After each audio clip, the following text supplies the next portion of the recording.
지금은 천국을 누리며 확장하는 사람들이란 제목인데요. 사실은 교회론에 관한 건데 교회에 대한 그 성경적 그 토대, 교회란 무엇인가라고 하는 성경의 근거와 또 우리가 교회를 어떻게 함께 이루고 실천해 나가야 될 것인가에 대한 것을 좀 구체적이고 디테일한 것들은 이제 추후 계속되는 설교를 통해서 이루어지게 될 거고요. 지금은 성경적 토대를 이것 바로 교회다. 하나님께서 원하시는 교회는 바로 이거다라고 하는 측면에서 좀 말씀을 좀 살펴보고 있습니다.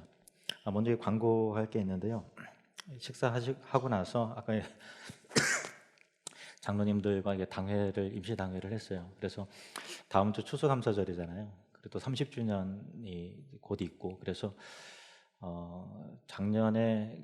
작년에도 절기 때 어떤 의미 있는 목적을 가지고 우리 절기 헌금을 집행을 늘 했습니다. 작년 같은 경우는 꿈누리 그 리모델링 그리고 또 꿈나무 재작년인가 꿈나무도 했었죠. 그리고 또 하시청실도 했었고 근데 그때 제 생각에는 꿈트리 실은 안 해도 되겠거니 생각을 했어요. 근데 이제 그때 요청이 왔어요. 우리도 다른 데 다 해놓고서 우리는 왜 빼냐. 그래서 내년에 그러면은 하겠다고 이렇게 했는데 근데 어느덧 1년이 지났습니다. 그래서 꿈트리실을 리모델링을 좀 할 거고요. 그리고 또 장로님들에게 여쭤봤어요. 이제 그 다음에는 어디를 좀 손을 봤으면 좋겠는지 여쭤보니까 장로님들이 이구동성으로 다 3층에 그 복도 쪽에 다 벽지가 다 일어나고 또 비드 새는 거는 막았어요. 우리 권재 장로님이 우리 그 남현 형제와 같이 그래서 지붕에 올라가서 공사를 크게 하셨었지. 비 오는 거는 막았는데 비가 오랫동안 왔기 때문에 천장이 뭐 곰팡이 쓸고 뭐 주저앉고 내려앉고 뭐 그런 게 그냥 다니는 사람들한테는 안 보였겠지만 천장 한번 보시면 좀 우리 천장이 이랬나 이렇게 3층에 가시면 아마 좀 그럴 거예요. 그거를 3층 전체적으로 리모델링하고 또 양 옆에 체리색으로 이게 쫄대가 쭉 뭐죠 그거를 뭐라 그러는 거예요 그거를 몰딩 쫄대가 아니라 예, 몰딩 몰딩 했는데 그것도 이제 그게 너무 오래된 옛날 스타일이라 그래서 벽지만 새로 하면 그 효과가 새로 한 것 같은 느낌이 아마 안 들 거라고 그것도 좀 새로 했으면 좋겠다고 우리 전문가이신 권지혁 장로님이 그렇게 얘기를 하셨어요. 그래서 이번 주 추수감사 헌금은 그렇게 집행을 할 겁니다. 제 생각에 모자랄 것 같으나 채워줄 줄 믿고 네. 교회는 여러 이름들이 있습니다. 성경은 교회를 설명하는 데서 여러 이미지로 설명하는데 제가 일일이 세본 건 아니지만 신학자들이 하는 말을 들으면 100가지가 넘는 이미지를 사용해서 교회를 표현한다고 해요. 다 살펴볼 수는 없고 지난주에 살펴봤던 내용들 첫 번째는 하나님의 가족이죠. 교회는 하나님의 가족이에요. 같이 한번 하겠습니다. 하나님의 가족. 가족은 친밀하잖아요. 용서와 용납이 있죠. 화나고 뚜껑 열리고 다툼도 물론 있어요. 그러나 그렇다고 자식을 내다 버려요. 부모가 갑자기 어느 날 부모가 아닌 게 되는 거예요? 아니잖아요. 참고 다스리면서 용납하고 또 같이 밥 먹고 또 무거운 짐도 같이 지고 나가면서 그렇게 사랑을 배워 나가면서 또 아픔과 함께 성숙해 나가는 공동체가 가정이잖아요. 교회도 가정이라는 것입니다. 하나님 아버지를 같이 모시고 있는 형제요 자매인 거죠. 예. 우리 그런 의미에서 우리 옆에 있는 사람이 형제면 형제님, 자매면 자매님, 형제님, 자매님 사랑합니다. 이렇게 한번 예. 왜 안 하세요? 우리 서로 쳐다보기만 하시고 부부끼리는 안 하시는 것 같아요. 우리 신영희 권사님이 하려고 딱 쳐다보는데 우리 이종원 하나님 눈길을 안 주는 거예요. 그래서 예. 누가 그러더라고요. 부부끼리는 그러는 거 아니라고 그런 얘기를 하시는지만은 어쨌든 교회는 하나의 가정이죠. 그래서 교회에 등록한다는 것은 행정적인 거를 뛰어넘는 가족의 친밀한 공동체 안에 내가 들어온다라고 하는 그런 거예요. 가정 안에서 겪게 되는 위로와 슬픔과 기쁨과 그런 것들을 교회 성도들은 같이 겪어 나가는 거죠. 묶여진 겁니다. 첫 번째 하나님의 가족이고, 두 번째는 하나님의 백성입니다. 하나님의 백성, 따라하라는 얘기입니다. 하나님의 백성. 네, 우리 주보 앞에 우리 공동체 고백 보면은 우리는 세상에서 부름받은 하나님의 백성이며 이렇게 나오잖아요. 하나님의 백성이라는 얘기가 세상과 구별됐다라는 그런 의미예요. 하나님이 거룩하니 우리도 거룩한 하나님의 백성이다 라고 하는 우리의 정체성이 여기에 있는 것이죠. 우리 세 번째 이미지는 그리스도의 몸입니다. 그리스도의 몸. 성자 예수님과의 관계 속에서 교회는 그리스도의 몸이죠. 몸의 가장 중요한 특징은 연결과 연합 아닙니까? 예수 그리스도께서 몸인 교회의 머리이시고, 우리는 그분의 교회는 몸이고, 우리는 그 몸의 신체의 각 부분들이죠. 그래서 역할과 사명들이 다 달라요. 바로 연결되고 도와주면서 사실은 그 제 기능을 발휘를 하는 거예요. 제가 만약에 이제 설교를 맡은, 하나님께 저한테 맡기신 일이 말씀을 전하는 거예요. 근데 여러분이 만약에 이 자리에 한 명도 없다면 제가 그 설교 아무리 준비를 해봤자 뭐 하겠어요. 아무런 의미가 없는 거예요. 여러분이 있고, 또 여러분이 또 각각의 봉사 부서에서 여러분의 재능과 은사로 그리스도의 몸을 같이 세워나가면서 하는 거죠. 밥 하나 먹는 것도 입만으로는 안 되는 거잖아요. 손이 도와줘야 되고, 그죠? 또 입술이 또 새어나가지 않도록 그거를 닫아줘야 되는 거고, 혀가 또 맛을 느껴서 또 삼켜야 되는 것이고, 또 목에 있는 근육이 또 이렇게 움직이면서 또 위까지 또 내려와야 되는 것이고, 그럼 또 위부터 온갖 장과 그런 것들이 다 움직여야 되듯이 교회도 그런 신비로운 그 어떤 그 기관이죠. 그리고 지난주에는 이 부분을 하려다가 딱 멈췄어요. 그래서 오늘 들어가는 부분은요, 네 번째 이미지입니다. 따라해봅시다. 성령의 전. 한 번 더의 성령의 전. 그러니까 성부와의 관계 속에서 제일 중요한 특징은 하나님의 가족이고, 또 하나님의 백성이고, 또 성자와의 관계 속에서 중요한 거는 그리스도의 몸이죠.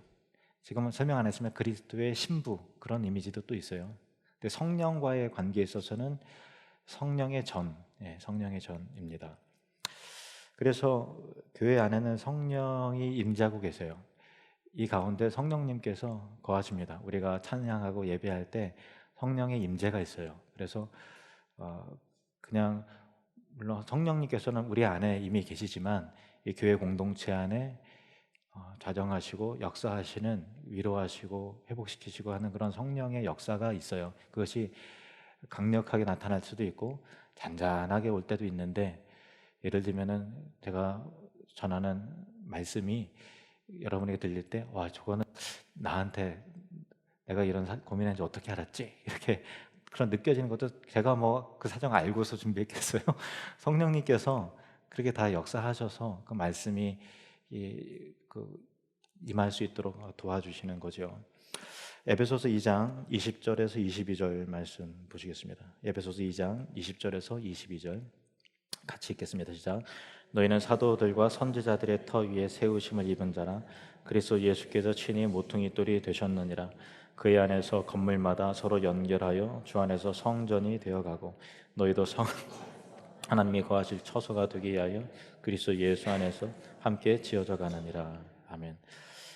건물도 기초가 중요하듯이 교회도 기초가 중요한데, 성령의 전에 이 기초는 뭐냐면 20절에 사도들과 선지자들의 터 위에 세우심을 입은 자가, 사도들과 선지자들의 터 위에 세움을 받은 성령의 전이 곧 교회다라고 말하고 있어요.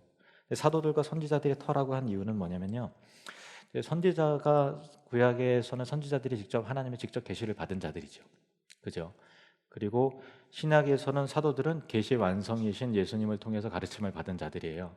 그래서 사도가 예수님께 받아 말하고, 또 성령님께서 그 기록하라고 하신 말씀이 기록된 것이 신약 성경이고, 구약의 선지자들을 통해서 감동해서 기록된 것이 구약 성경 아닙니까? 그러니까 사도와 또 선지자들이 터 위에 세움을 받았다는 얘기는 신구약 성경의 이 온전한 가르침과 교훈 위에 교회가 세워진다라고 하는 거죠. 그러니까 성경이 최고의 권위이고 기초예요. 그런데 이제 그것이 한 가지 더 덧붙여서 공통적인 성경의 바른 해석을 바탕으로 한 사도적 고백 위에, 사도적 제대로 된 믿음의 고백 위에 교회가 세워져야 되죠. 만약에 믿음이 갖고 있는 믿음이 일치가 되지 않는다라고 하면 그 교회는 교회일 수 없어요. 그렇죠? 그 진리가 다른데, 기초가 다른데 어떻게 같이 세워질 수 있겠어요? 그러니까 그런 의미에서 이 사도와 선지자의 통해서 주신 계시 위에 세워지는 그런 말씀, 교회가 중요하죠. 근데 이 교회라는 것은 우리가 얼른 인식을 하면 뭐 지나가는 사람들에게 교회가 뭐예요? 그러면 뭐 저기 십자가 저기 있는 게 다 교회죠. 이렇게 어떤 건물의 의미에서 이야기합니다만은, 이따가 그 교회의 여러 가지 측면들에 대해서 살펴보겠습니다만은, 교회는 우리가 생각하는 지금 이런 지역 교회만을 염두에 두고 있지만 그런 것만은 교회가 아니라 일단 보이지 않는 교회, 보이는 교회, 또 여러 종류의 교회들이 있어요. 그래서 이따가 살펴보겠습니다. 그런 의미에서 사도 신약에 세워졌던 교회가 지금까지 있는 한 교회예요. 한 교회예요. 한 교회로 지금까지 온 거예요. 그래서 사도와 선지자가 교회의 기초가 되었어요. 이미 되었어요. 그래서 사도와 선지자가 지금 있을까요, 없을까요? 내가 만약에 어떤 사람이 내가 사도입니다 이렇게 하고 나타나서 자기 사도임을 얘기할 수 있어요, 없어요? 없어요. 왜 그렇죠? 내가 선지자다. 왜 없죠? 없어요. 초대교회만 있었던 거예요. 구약교회와 초대교회만 하나님께 특별히 교회를 세우시기 위해서 기초로서 주신 거예요. 기초로서 주셨지만은, 예를 들면은 광야에서 만나가 내렸지만 가나안 땅에서 그 만나가 이제 그쳤듯이, 교회가 말씀의 기초로 사도와 선지자를 통해서 세워진 하나님의 말씀이 완성이 되자 더 이상 하나님의 말씀 위에 더해질 말씀이 필요가 없잖아요. 계시가 완성이 됐으니, 그리스도 안에서 말씀을 통해서. 그러니까 교회의 기초가 되었던 사도와 선지자들은 하나님께 더 이상 세우지 않으세요. 그래서 어떤 사람들은 신사도 운동이다 그래서 신사도 운동에 있는 그런 교회들이 있어요. 그거는 아무개가 사도다라고 해서 어떤 사도적 권위를 지금도 이제 행사할 수 있는 것 같이 그렇게 이해하고 따르는 그 교회들이 있어요.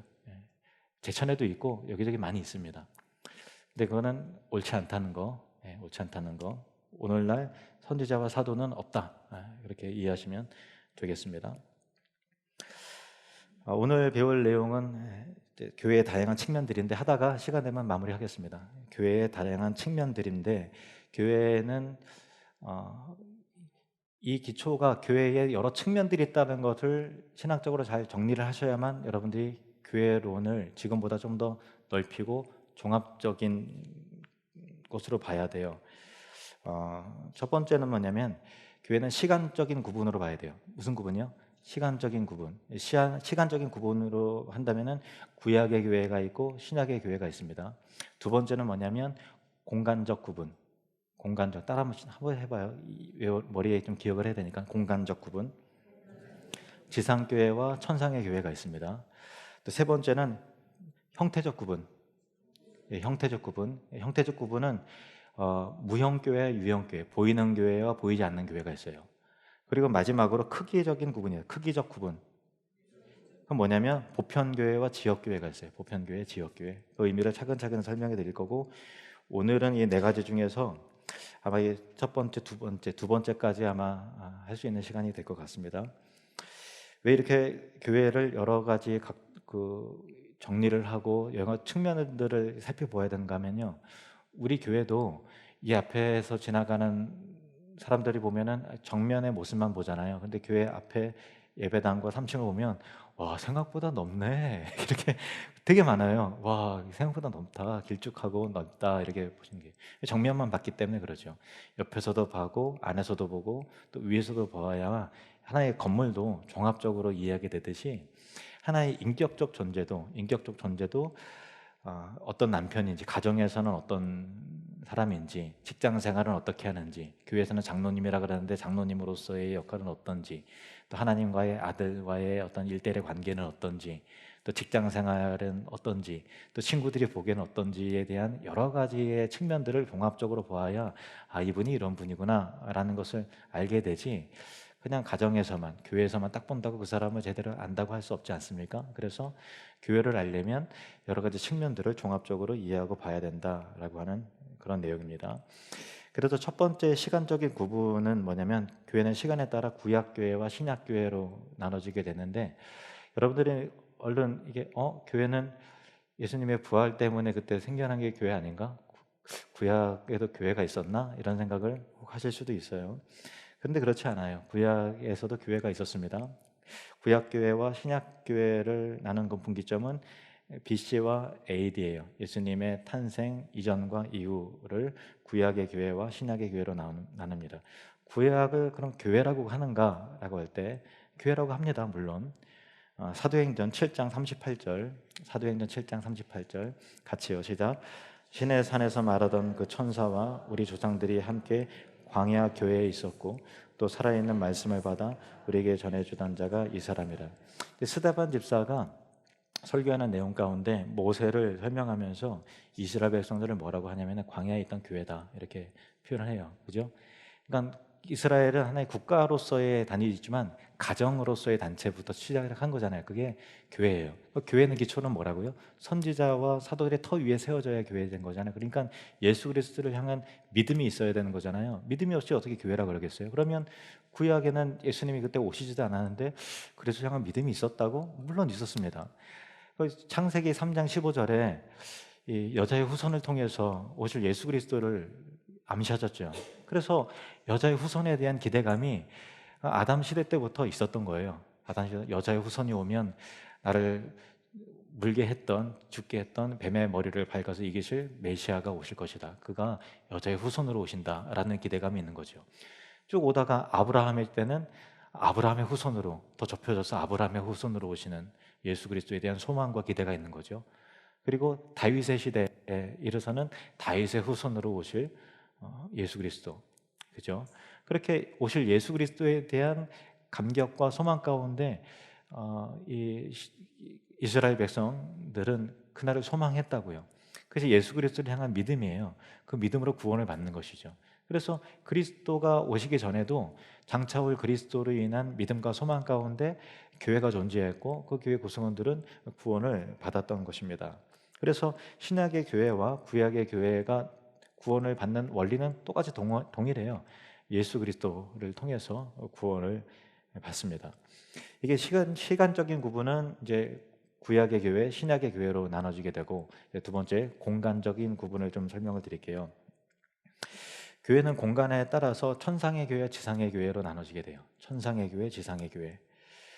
그러니까 지상교회는 현재 이 세상에 저와 여러분이 속해 있는 이 교회를 지상의 교회라고 말하는 것입니다. 천상의 교회는 현재 천상에 있는 우리 믿음의 성도들, 모세라든가 또 아브라함이라든가 다니엘, 또 루터, 칼빈, 또 주기철 목사님이라든가 손영호 목사님이라든가 등등 우리 믿음의 선배들이 먼저 거하고 있는 천상의 그 공동체를 천상의 교회라고 말하는 것입니다. 지상의 교회는 한국에 있는 교회, 중국에 있는 교회, 캄보디아에 있는 교회 등등 교회예요. 지상의 교회의 특징은 전투하는 교회, 전투하는 교회. 따라 볼게요. 전투하는 교회. 끊임없이 영적인 전쟁이 일어나요. 죄와 세상과 싸워야 되고 사탄과 싸워야 영적인 전쟁이 끊임없이 일어나요. 우리 교회도 그 전쟁이 없는 평화의 시대는 지상에서는 경험할 수 없어요. 내적인 갈등과 복음을 위한 어떤 싸움과 세상과 죄와 계속해서 싸워내야 되는 거죠. 그럼 천상의 교회는요, 따라합시다. 승리의 교회. 더 이상 싸움과 갈등이 없어요. 완성의 상태로 있는 거예요. 천상의 교회는 승리의 교회, 승리한 교회입니다. 그래서 신자들은 지상에서 전투하는 교회에 소속됐다가 죽으면 어느 교회로 그 소속이 바뀌어요? 천상의 교회로, 승리의 교회, 승리한 교회로 그 소속이 바뀌어요. 거기서 나는 하늘교회 출신인데 감리교 장로교 해쳐 뭐요? 뭐 그런 거 없어요. 천상의 교회의 한 일원으로서 우리가 있는 것이죠. 이 부분이 잘 나온 부분이 요한계시록 7장에 나와 있는데요. 요한계시록 7장 1절부터 보시면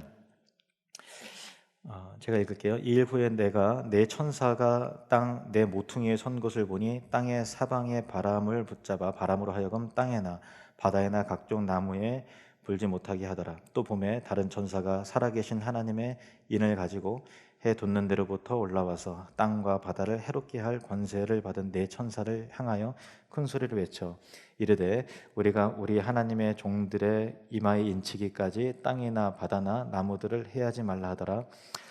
내가 인침을 받은 자의 수를 들으니 이스라엘 자손의 각 지파 중에서 인침을 받은 자들이 14만 4천이. 이게 이단들이 잘 써먹는 구절이에요. 5절부터 유다 지파 중에 인침을 받은 데가 1만 2천이요 루벤 지파 중에 1만 2천이요 갓 지파 중에 1만 2천이요 아셀 지파 중에 1만 2천이요 납달리 지파 중에 1만 2천이요 므낫세 지파 중에 1만 2천이요 시므온 지파 중에 1만 2천이요 레위 지파 중에 1만 2천이요 이사갈 지파 중에 1만 2천이요 수불론 지파 중에 1만 2천이요 요셉 지파 중에 1만 2천이요 베냐민 지파 중에 인침을 받은 데가 1만 2천이라 이렇게 돼 있죠. 근데 제가 이제 상식적으로 알려드릴까 다시 1절을 보시면은 여기서 네 천사, 땅 네 모퉁이, 땅의 사방의 바람 뭐 이렇게 나오잖아요. 근데 이제 항상 성경에 볼 때 항상 그런 관점으로 보면은 좀 이게 이상해지지만 특별히 우리가 그 의미를 이해를 할 때 좀 더 잘 명확하게 이해되는 부분이 있어요. 뭐냐면은 성경에서 숫자가 4가 나올 때 항상 그런 건 아니에요. 항상 그러면 아니지만 4가 나올 때 그것은 피조 세계를 상징하는 숫자로 하나님 많이 쓰세요.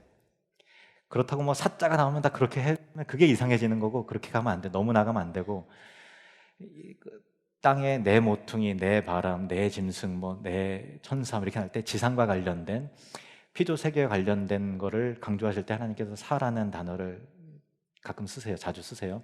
그럼 하늘과 관련된 거의 숫자는 뭘까요? 3이에요. 3. 삼위일체 하나님이시니까 3이라는 거예요. 그래서 4 더하기 지상의 피조 세계를 숫자를 상징하는 4에다가 천상과 하늘을 상징하는 3을 더하면 7. 그래서 7을 완전수라고 그러는 거예요. 그런 의미가 있어요. 다가 제가 이거 얘기하는 게 좀 조심스러워요. 이제부터 그 숫자에 막 예민해서 그렇게 하면 이게 해석이 이상해져요. 이상해지 너무 오버하는 거고 그거는 제가 이 부분은 그렇게 해석하는 게 맞다라고 하면 이제 이 부분만은 그렇게 한정해야 돼요. 너무 그렇게 알레고리컬하게 가면 이상하게 해지는 사람들도 가끔 있더라고요. 그건 좀 아니에요. 여하튼 그래서 이스라엘 자손 중에 각 지파 중에서 인침을 받은 사람들이 14만 4천이라고 나오는데 이제 구약에 이걸 좀 설명을 드릴게요. 여기서 이스라엘 각 지파들이 딱 나오잖아요. 그래서 신천지 같으면은 무슨 지파 이렇게 해갖고 뭐 이렇게 하는데 아주 엉뚱한 거예요. 이거가 뭐냐면 전투하는 교회를 상징하는 거예요. 어떤 이단의 자기 공동체가 택함을 받은 무리가 인침을 받은 무리가 14만 4천이다라는 얘기가 아니라 그 14만 4천의 의미를 좀 설명해 드릴게요. 벌써 시간 다 됐네. 딱 재밌으려고 했는데 딱 멈추면 아쉽죠. 내가 조금만 더 하겠습니다. 이거는 설명을 해드려야 돼요. 일주일 동안 계속 그게 뭘까 이게 궁금하니까. 구약에서 12지파를 상징할 때는 요셉 지파가 있어요, 없어요? 구약에 있는데 에브라임과 므낫세 지파로 표현되죠. 하나님께서 요셉을 장자로 대접을 했기 때문에 에브라임과 므낫세가 두 지파로 됐어요. 그러면은 야곱의 12아들인데 요셉이 두 지파를 갖고 가면 13지파잖아요. 그 하나는 누구죠? 빠진 하나 누구예요? 레위 지파가 빠진 거예요. 구약의 개념이에요. 구약에는 레위 지파가 빠졌어요. 레위 지파는 그 대신 각 지파에서 흡수돼서 예배를 담당하는 그런 거였기 때문에 12지파 하면은 레위 지파는 안 들어가요. 몰랐죠. 그리고 그 요셉 지파가 에브라임과 므낫세 지파로 되는 거예요. 그러면 그런 원리라면 구약의 어떤 개념을 갖고 간다면 그 요한계시록 7장에 있는 것도 그 지파의 명단이 똑같이 나와야 돼요. 그런데 안 그래요. 자, 레위 지파가 들어갔어요. 요셉 지파가 들어갔어요. 근데 단 지파가 없고 요셉 지파가 들어갔으면 요셉 지파는 에브라임과 므낫세 지파잖아요. 근데 므낫세 이름이 또 있어요. 이상하죠? 에브라임 지파 없어요. 뭔가 구약이랑 연관성이 참 미스테리한 부분이 있어요. 이게 요한이 착각했을까요? 왜 그랬을까요? 그러니까 구약의 이스라엘을 말하는 얘기가 아니다라는 것을 우리에게 알게 하는 거예요. 상징적인 의미지 이스라엘의 구약의 12지파의 14만 세천을 의미하는 것이 아니다라는 것을 하는 거예요. 그러면 각 지파가 1만 2천이요, 1만 2천이요 이렇게 쭉 나오잖아요. 민수기 보면은 각 지파별로 그 숫자를 세요. 그죠? 왜 숫자를 셌을까요? 20세 이상 남자들만 20세 이상 숫자 셌어요. 남녀 차별인가요? 어린애들 안 썼어요. 그 어린아이 애들은가 이건가요? 왜 그런 거죠? 그 이유가 뭘까요? 20세 이상만 쳤어요. 싸울 수 있는 군인들을 한 거예요. 군인들.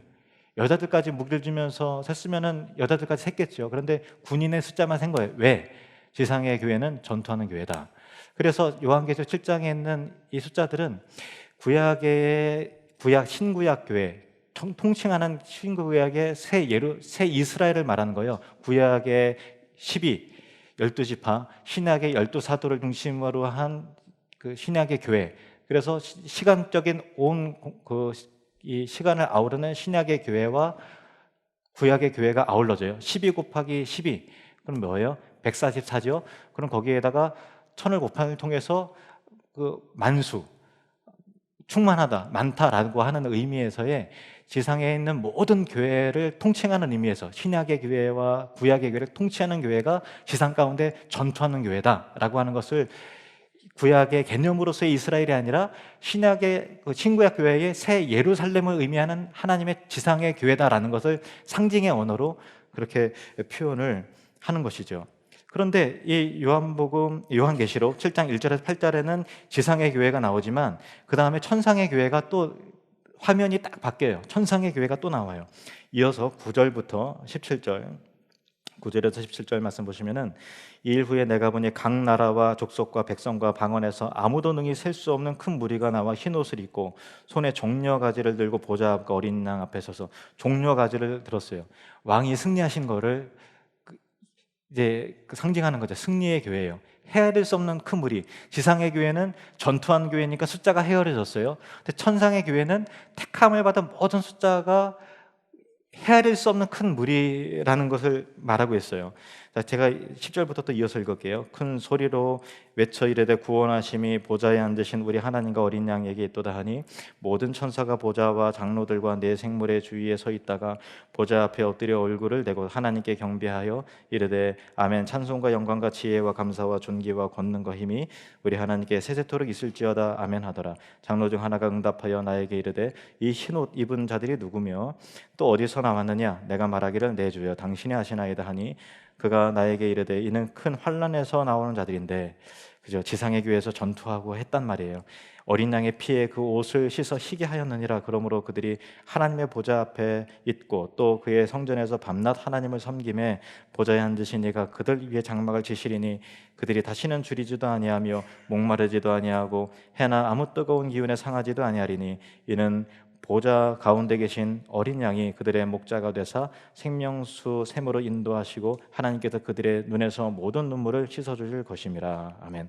요한계시록 7장에는 그러니까 지상의 교회, 공간적 의미에서 지상의 교회, 전투하는 교회 그가 나오고 또 요한이 눈을 들어 천상을 보니 천상에서도 헤아릴 수 없는 큰 무리가 있다는 얘기예요. 이게 아브라함의 약속이에요. 하나님께서 아브라함에게 하시면서 동서남북을 바라보라. 내 후손이 하늘의 별과 같이 바닷가의 모래와 같이 어느 누구도 헤아릴 수 없는 그 무리가 너의 후손이 될 것이다 라는 말씀이 천상의 교회를 통해서 아브라함에게 하신 그 하나님 나라가 이렇게 완성됐다라고 하는 것을 이렇게 요한계시록을 통해서 보여주고 있는 것이죠. 승리의 상징이죠. 그래서 우리가 마지막에 적용을 이제 합니다. 우리는 너무나 지상에 있는 내 교회, 지역 교회, 그리고 우리 교회, 내가 출석하고 있는 이 교회만 너무 생각을 해요. 그래서 천상의 교회, 이 우주적인 교회, 보이지 않는 교회에 대해서 별로 생각을 안 한단 말이에요. 그래서 내 교회 중심으로만 하지만 우리가 여러 교회들, 그리고 천상에 있는 이미 앞서간 선배들이 교회를 이루고 있는 완성된 교회의 모습에 대한 이 시각을 그리스도 안에 풍성하게 넓힐 필요가 있어요. 그게 교회론에 대한 중요한 이해입니다. 왜 선교하냐고요? 왜 그 교회를 도와줘야 될까요? 하나님께서 원래 원하시는 교회가 뭐냐라고 할 때 교회론을 다시 성경적으로 재정립해 나가는 것. 그리고 지상의 교회에서 우리는 전투하는 교회이기 때문에 피 흘리는 일들도 있어요. 불완전한 모임이기 때문에 갈등하고 어려움도 물론 겪어요. 그러나 그리스도께서 어린 양의 피로써 여러분을 정결케 하신 우리의 왕이신 그리스도께서 천상의 그 승리의 교회로 여러분을 옮기시게 될 줄로 믿습니다. 그래서 여러분이 눈을 감으시는 그 순간은 이제 천상의 교회로 그 등록하는, 새롭게 새 가족 등록하는 복된 날입니다. 기도하겠습니다.